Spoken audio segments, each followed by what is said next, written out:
안녕하세요. 네, 2020년 AI 동호회 모임장을 맡은 김준우 과장입니다. 네, 오늘 바쁘신 와중에도 이렇게 AI 토크 콘서트에 참석해 주신 임직원 여러분 그리고 HCTV 구독자 여러분께 먼저 감사 인사 드립니다. 그리고 전 세계에 갑작스럽게 닥친 코로나19 상황 속에서도 해외 현장에서 묵묵하게 일해주시는 직원 여러분께 박수 드리고 싶습니다. 오늘 저희 토크 콘서트는 모두의 데이터 분석이라는 주제로 데이터 분석 트렌드와 최신 기술 그리고 데이터 분석을 활용한 실제 사례에 관한 이야기를 잘 준비했습니다. 오늘 토크 콘서트를 통해서 여러분들이 가지고 있는 데이터 분석에 대한 궁금증들이 실제 관심으로 이어졌으면 좋겠습니다. 더 바란다면은 저희 AI 동호회에 오셔서 함께 이야기하면서 발전시켜 나갔으면 좋겠습니다. 네, 그럼 오늘 모신 데이터홀릭 팀을 먼저 소개를 드리겠습니다. 데이터홀릭은 데이터에 대한 궁금증을 다루는 팟캐스트 방송입니다. 방송에서 자칫 어려울 수 있는 데이터를 누구나 쉽게 이해할 수 있도록 설명해 주셔서 데이터를 공부하는 데 큰 도움이 되는 방송입니다. 2019년 4월에 첫 방송을 시작해서 현재는 구독자 4,500명 그리고 누적 재생 횟수 60만 회에 달하는 이 데이터계에 있어서는 핵인싸 슈퍼스타 분들을 모셨습니다. 네, 그러면은 오늘 강의를 진행해 주실 데이터홀릭 팀을 정식으로 모셔보겠습니다.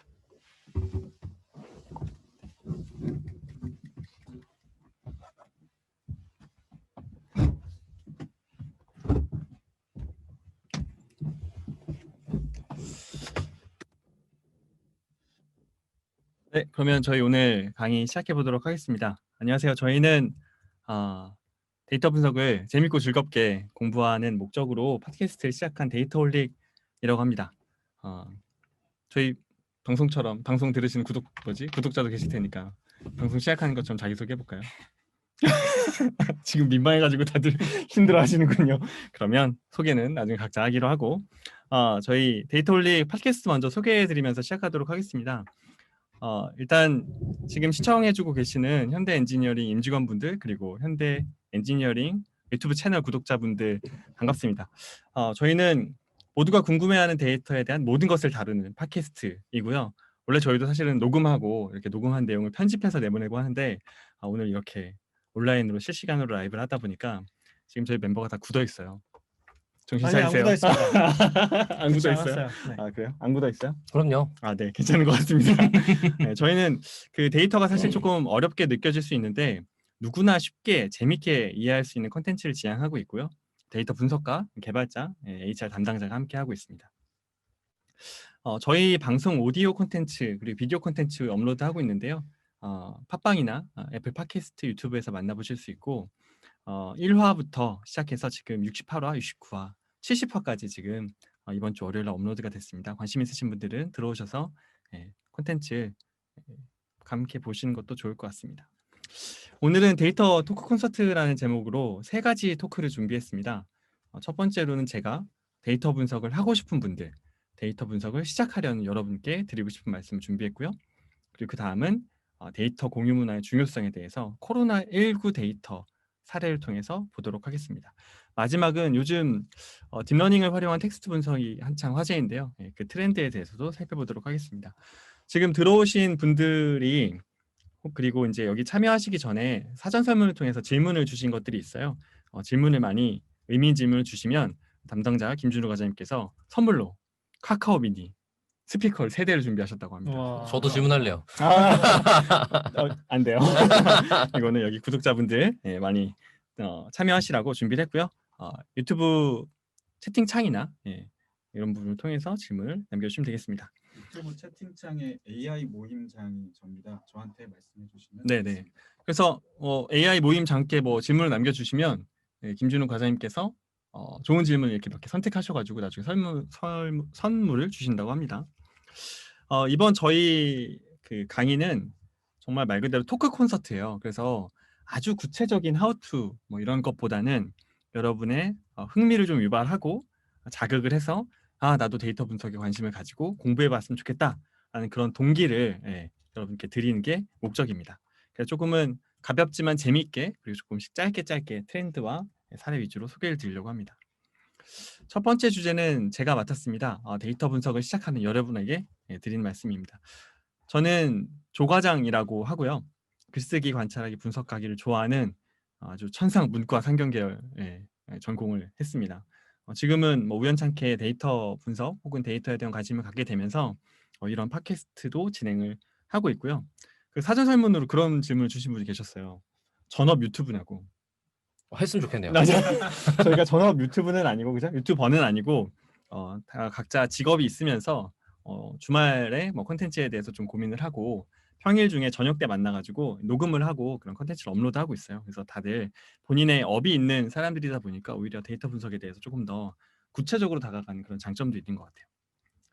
저는 3가지를 말씀을 드리려고 합니다. 첫 번째는 데이터 분석을 여기 그래도 채팅에 참여하신 분들은 관심이 있으실 거니까 도대체 왜 하려고 하시는지 여쭤보고 또 그 의미에 대해서 한번 찾아가 보려고 하고, 두 번째는 그러면 데이터 분석을 공부하고 싶다. 그럼 어떻게 공부해야 될까를 저의 경험담을 통해서 말씀드리려고 합니다.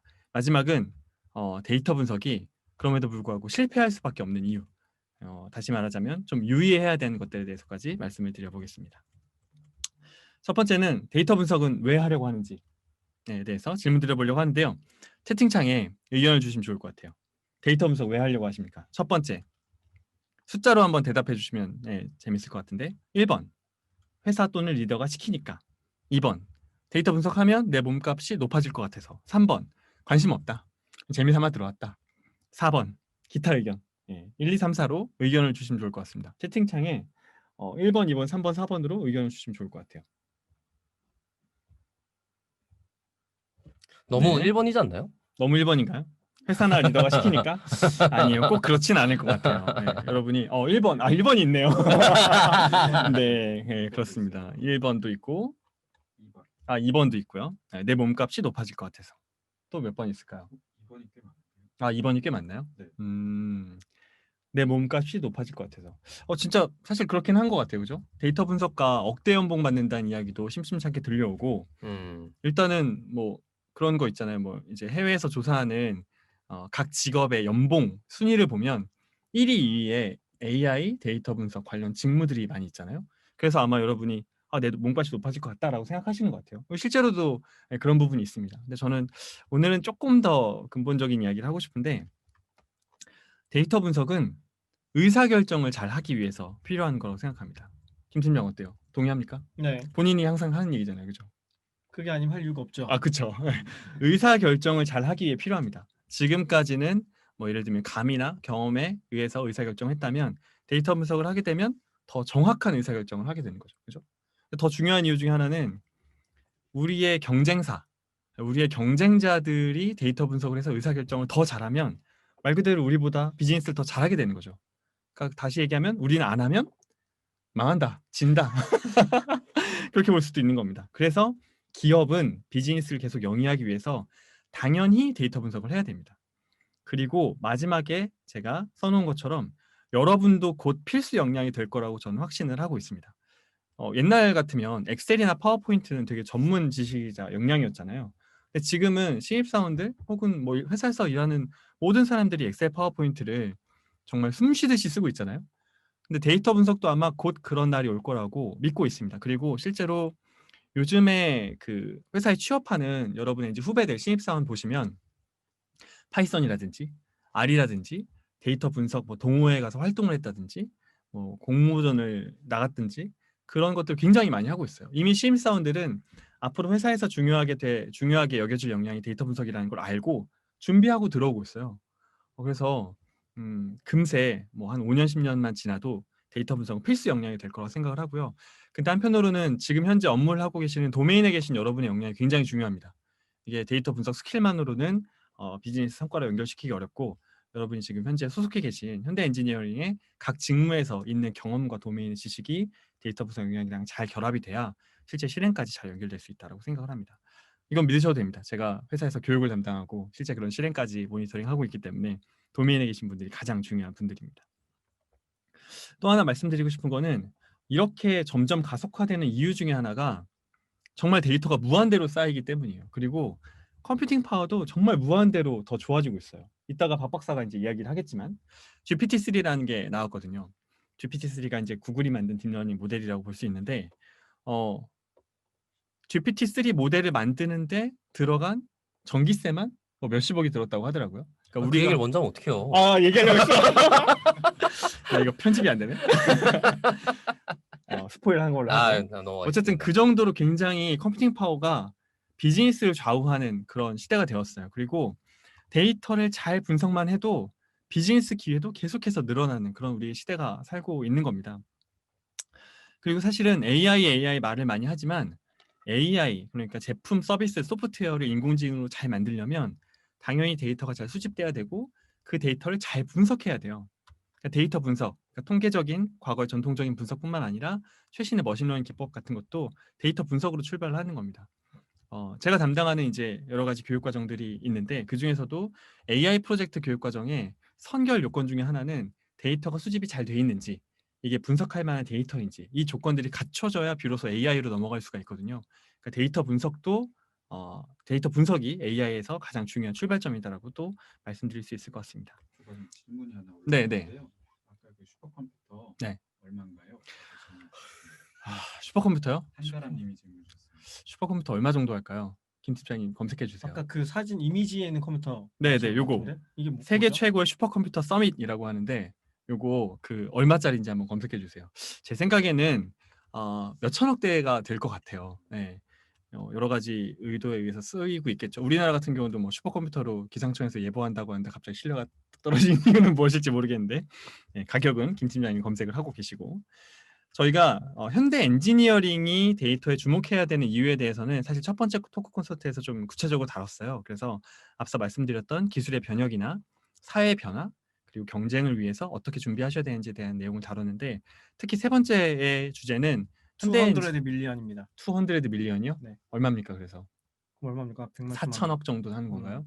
아주 2천억이 되겠죠. 2천억? 네. 2290억이라고 합니다. 그래요? 15년 기준 1조 3천억 원인데 1등이?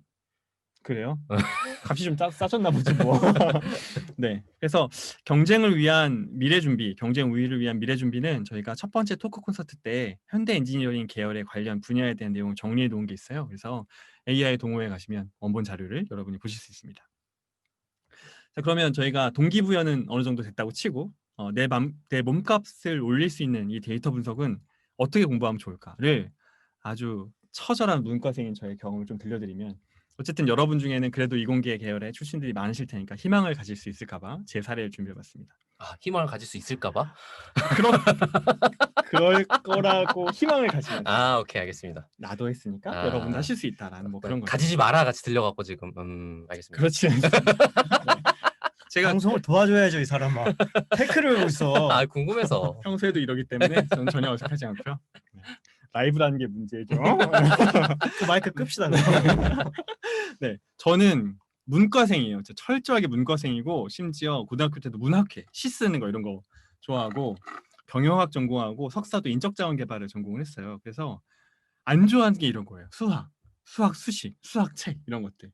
그런데 그럼 저렇게 수학을 싫어했던 사람이 어떻게 데이터 분석에 시작을 할 수 있었을까? 그런 궁금증이 있으실 것 같아서 조금씩 스토리를 말씀드리려고 합니다.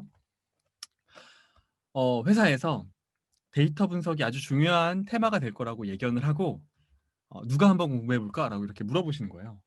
제가 겁없게 자원을 했어요. 사실 아까 데이터 분석을 공부하는 이유에 대해서 물어봤을 때 저는 2번을 선택할 수 있을 것 같아요. 그냥 그런 생각이 막연히 드는 거예요. 이거 데이터 분석 내가 배우면 내 몸값이 올라갈 것 같다는 그런 생각이 들었어요. 그래서 자원을 했습니다. 자원을 해서 이런 내용들을 공부하게 됐어요. 1.5년 동안 이제 요즘 빅데이터 MBA가 많이 생기고 있는데 이런 내용들을 배우게 됐습니다. 보면 여러분이 화면을 보시고 계시겠지만 MBA니까 경영학 공통 개론도 배우는데 전공 기초랑 전공 심말 보시면 정말 제가 그동안 너무너무 힘들고 싫어서 피하려고 했던 과목들이었거든요. 어쨌든 그래도 학위를 완수를 해야 되니까 열심히 했습니다. 열심히 했는데 정말 후회 많이 했습니다. 이렇게 회사 끝나고 제가 금요일 저녁이랑 토요일 전일로 공부를 했는데 처음 접하는 프로그래밍 박 박사는 숨 쉬는 것처럼 하는. 저도 대학교 지나고 나서 했어요. 그래요? 그럼요. 김 팀장은 언제 했어요? 코딩 프로그래밍? 저도 대학교 때 대부분 그렇게 그때 시작을 됐죠. 했는데 근데 요즘은 뭐 초등학생 때부터 하잖아요. 그렇죠. AI도 배우고. 네. 어쨌든 그런 걸 제가 처음 접하니까 너무 힘든 거예요. 힘들고 수학도 다시 하게 되니까 여기 그림이 있는 것처럼 정말 다 지워버리고 싶은 그런 고통스러운 시간을 보내는데 문제는 뭐냐면 1.5년이 흐르고 난 뒤에도 바뀌는 게 없어요. 이게 유명한 학습의 단계를 보여주는 도식인데 첫 번째 단계는 이거예요. 뭘 모르는지도 몰라. 그죠. 내가 뭘 모르는지도 몰라요. 근데 두 번째 단계는 내가 뭘 모르는지를 알게 되는 거예요. 그 다음이 뭐 의식적으로 할 수 있고 무의식적으로 할 수 있는. 자전거 같은 경우도 자전거도 우리가 어떻게 타는지 모르고 그냥 타잖아요. 그게 이제 최상의 단계인데 여러분이 석사 하신 분들 많이 공감하시겠지만 석사 끝나면 딱 요 정도. 내가 뭘 모르는지 정도는 알게 됐다. 아, 그죠, 맞아요. 그러고 나서 이제 안 하기로 결정을 하죠. 그치. 아, 거기는 산이 어. 높구나. 안 해야지. 그러나 저는 회사에서 도움을 받았기 때문에 열심히 이걸 적용해 보려고 뭘 모르는지 정도 알게 됐으나 열심히 적용해 보려고 했어요. 근데 여전히 잘 안 됐어요. 왜냐하면 제 일이 데이터 분석 일이 아닌 거예요. 저는 교육 기획을 하고 운영을 하는 담당자거든요. 데이터를 손에 쥘 기회가 없으니까 열심히 배웠던 프로그래밍 통계도 점점점 기억에서 잊혀지게 되는 그런 순간들이 온 거죠. 그러다가 제 문제에 직면하게 됐어요.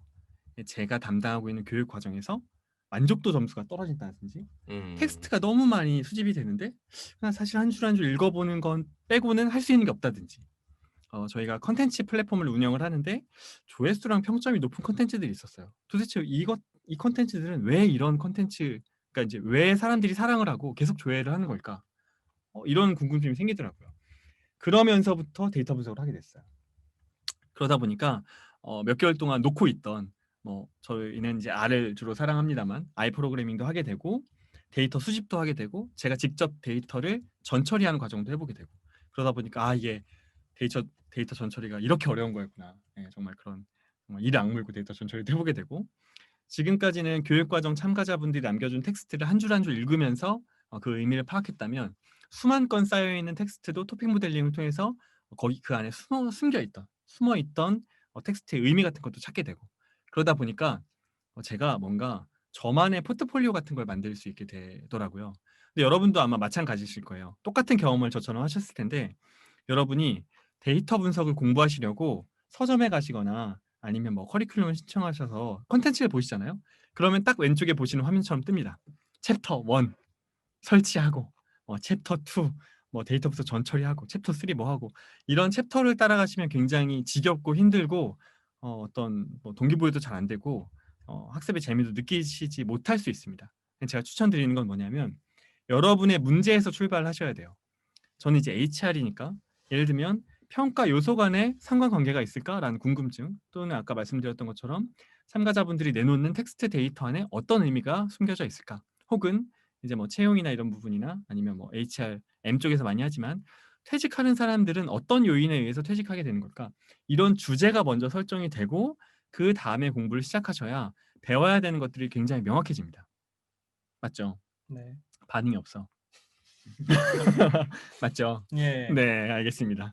그렇게 공부를 시작해야 여러분이 좀 더 재미있게 확실하게 공부를 하실 수 있어요. 그래서 수직적으로 1단계부터 10단계까지 이런 수직적인 학습 말고 여러분이 문제와 데이터 기반으로 수평적인 학습을 해야 제일 좋습니다.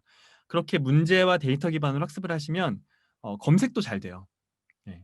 그래서 여기 밑에 그림에 보시는 것처럼 직원의 퇴직 가능성 예측 모델 수립 이런 식으로 예를 들면 여러분이 이제 엔지니어링 쪽을 하시니까 여러분의 도메인에 있는 주제를 구글링을 하시면 이미 그 데이터 분석을 했던 사례들이 굉장히 많이 나와 있는 걸 발견하실 수가 있을 겁니다. 그리고 데이터 분석 생태계는 웬만하면 정말 데이터도 다 공개하고 어떻게 분석했는지에 대한 코드도 다 공개하기 때문에 금방금방 여러분의 스킬로 가져오실 수가 있게 될 거예요. 그래서 저도 했으니까 여러분도 하실 수 있다라는 말씀을 다시 한번 드리고 싶습니다.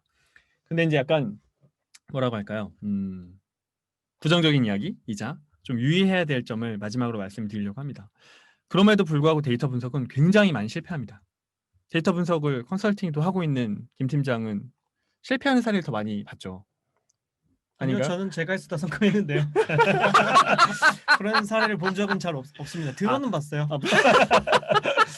본인이 맡으면 성공한다. 그럼요. 그럼 뭐 연락처라도 얘기해야 왜냐면 되는 거 성공할 아닙니까? 것만 맞거든요. 똑똑하네요. 네, 왜냐면 1년에 한 번 맞는 거예요? 데이터를 맞아요.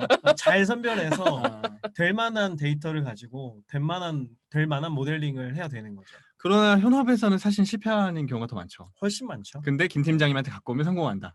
네. 네, 알겠습니다. 그걸 잘 골라줄 수 있다. 네. 데이터 분석은 실패할 수밖에 없어요. 왜냐하면 저희가 5가지 이유를 한번 여러분께 말씀을 드려보려고 하거든요. 첫 번째는 분석할 수 있는 데이터가 없어요. 근데 리더분들이 그런 얘기 많이 하시잖아요. 데이터 많던데? 데이터 뭐 우리 하드디스크가 90%까지 찼던데? 쌓여 있는 게 다 데이터죠. 쌓여 있는 건 뭐라고 표현하면 좋을까? 이게 데이터라기보다는 쓰레기요? 휴지통에 들어있는 쓰레기 같은 거죠. 저장 용량을 많이 차지하고 있는 그런 것들은 그게 사실은 쓰레기잖아요. 그거 뭐라 그래? 쓰레기통이 꽉 찼네요. 네. 이거 라이브야. 아니 왜 쓰레기가 욕도 아니고요 왜? 네, 그렇죠. 쓰레기 욕이 아니죠. 쓰레기처럼 데이터를 생산하고 있는 제가 찔려가지고. 아, 네, 그렇습니다. 데이터가 분석할 수 있는 데이터만 추려보면 정말 많지 않아요. 그리고 뭔가 데이터를 분석하고 싶으면 항상 그런 얘기를 들어요. 이거 보안 때문에 줄 수가 없는데? 이런 얘기 많이 듣거든요. 데이터 부족한 현실에 대해서 여러분이 직면을 하게 되실 겁니다. 두 번째는 뭐냐면 안 믿어요, 사람들이. 그 데이터 수집한 거 사람이 기록한 거 아니야? 이거 믿을 수 있는 데이터야? 이렇게 믿지 못하는 상황이 오는 거죠. 예를 들면 제가 이제 HR에 있으니까 HR 예를 들어 볼게요. 여러분이 이제 성과평가를 ABCD 뭐 이런 식으로 SABC 이런 식으로 하시잖아요. 네, 리더분들께 여쭙겠습니다. 팀장님들 들어오실 테니까 팀장님께서는 내 말을 아주 잘 듣는 저성과자와 내 말을 아주 안 듣는 고성과자가 있을 때 왜 안 듣는 거죠? 그 의미 없어요. 네. 되게 찔리나 봐. 네. 아, 내 말을 정말 안 듣는 고성과자, 그러니까 나한테 자꾸 틱틱대는 고성과자한테 당당하게 S를 주시고 내 말은 정말 잘 듣지만 저성과 나도 이 기분 사람한테 좋은 거야 나쁜 거야? 둘 다 기분 나쁜 거예요? 어쨌든 이렇게 인 사람한테 B나 뭐 C를 주실 수 있으실까요? 근데 사실 그렇게 못할 수도 있어요. 왜냐하면 사람 평가하게 되면 뭐 인지상정인데 그래도 일은 잘 못하지만 내 말 잘 듣는 친구한테 그래도 A라도 줘야지. 얘는 말을 안 듣지만 그래도 좀 일은 잘하니까 얘도 A 줘야지. 근데 김 과장이 내년에 진급이야. 어쩔 수 없다. 쟤는 S 줘야겠다. 이런 식으로 수집된 데이터가 많을 수도 있어요. 특히 HR뿐만 아니라 여러분이 현장에 있는 데이터도 그런 게 있을 수 있습니다. 이런 데이터 오염 때문에도 데이터 분석은 실패할 수밖에 없습니다. 세 번째는 무모한 시도. 그냥 일단 해보자. 그래서 분석가한테 그런 분들 많이 찾아오실 거예요. 저희가 데이터 분석해보고 싶습니다. 어떤 분석해보고 싶으신가요? 일단 뭔가 해보고 싶습니다. 이렇게 시작하면 망하는 경우가 많다. 네 번째는 사실은 데이터 분석에 기반한 의사결정이라는 거는 전통적인 리더의 권한이었어요. 근데 이 의사결정 권한이 데이터로 넘어가게 되면 리더분이 불편하실 수밖에 없어요. 왜냐하면 지금까지 항상 A라는 의사결정을 내려왔는데 데이터 분석해보니까 B라고 해요. 그럼 리더분은 일단 방어하실 거예요. 야, 내가 해봤는데 뭔가 데이터가 오염됐거나 분석이 잘못됐을 거야. 근데 그거는 사실 어쩔 수 없이 새로운 패러다임을 받아들이게 된 의사결정권자들이 받을 수밖에 없는 그런 어떤 챌린지, 당연한 현상이라고 생각을 합니다. 마지막은 원래 그래요. 아까 김 팀장한테 말씀 들었던 것처럼 데이터 분석은 원래 실패할 가능성이 더 큰 분야입니다. 그러면 이렇게 끝나면 안 되니까 이렇게 바꾸면 성공할 수 있다라는 말씀을 마지막으로 제 토크를 끝내도록 하겠습니다. 첫 번째는 데이터 수집은 데이터베이스에서 자동화된 수집이 이루어져야 됩니다. 그러니까 시스템이 갖춰져야 된다는 이야기죠. 두 번째랑 연결이 되는데요. 데이터의 기록은 사람이 하지 마시고 시스템한테 양보를 하셔야 됩니다. 그런 이야기 사례를 들은 적 있거든요. 여러분 자동차 이제 운전하시는 분들이 많으실 거니까 자동차 관련 정부 기관에서 자동차의 색상 데이터 수집한 적이 있거든요. 너무 힘들었대요.